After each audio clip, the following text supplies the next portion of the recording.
আসসালামু আলাইকুম রহমতুল্লাহি ওবরকাতুহ। কোন কোন আমল করলে রিজিক বাড়বে, রিজিক বৃদ্ধি পাবে? আসুন আমরা একেবারে গোড়া থেকেই আলোচনা করি।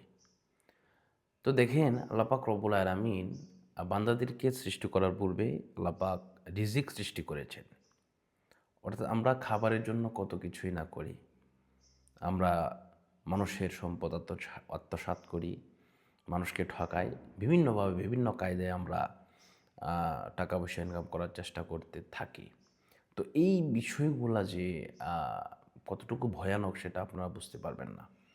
কেননা দেখেন, কোনো পশু পাখি কিন্তু সে ঘুমাচ্ছে, এরপরে ভোরবেলায় বের হয়ে যাচ্ছে, তারা খাবার খুঁজে নিয়ে আসতেছে। তারা কিন্তু কেউ অসুখী না বা কেউ খাবারের অভাবে মারা যায়, যে বিষয়টা এরকম নাই। অসুস্থ হলে সেটা ভিন্ন কথা।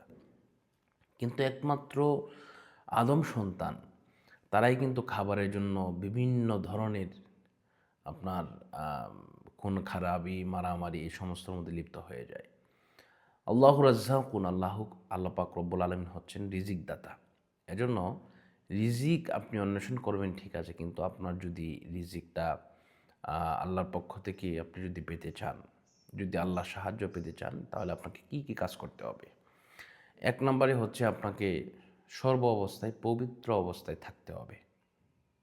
এটা কিন্তু মাস্ট, একটি ইম্পর্ট্যান্ট একটি কথা। তো আমরা অনেকেই অপবিত্র থাকি। যেমন সহবাস, অপবিত্র ২ প্রকার। আমি আপনাদেরকে বুঝিয়ে বলছি, অপবিত্র কিন্তু ২ প্রকার। একটা হচ্ছে সাধারণ অপবিত্র, আরেকটা হচ্ছে ডিপলি অপবিত্র, যেটাকে বলে নাজাসাতে গালিজা, নাজাসাতে খাফিফা।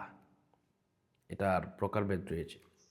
এজন্য আপনি প্রস্রাব পায়খানা করলেন, আপনি অপবিত্র হয়ে গেলেন। আপনি অজু করলেন, আপনি আবার পবিত্র হয়ে গেলেন। তো আরেকটা বিষয় আছে, যেটা হচ্ছে এমন অপবিত্র, যেটা আপনি কি করলেন?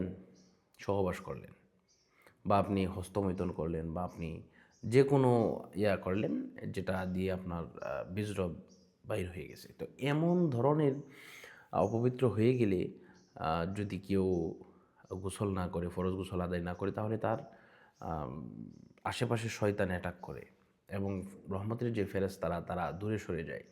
এজন্য আল্লাহ রাসূল সাল্লাল্লাহু আলাইহি ওয়াসাল্লাম বলেছেন যে, যখন কোনো মানুষ সে অপবিত্র হয়ে যাবে, সে যেন সাথে সাথে পবিত্র হয়ে যায়।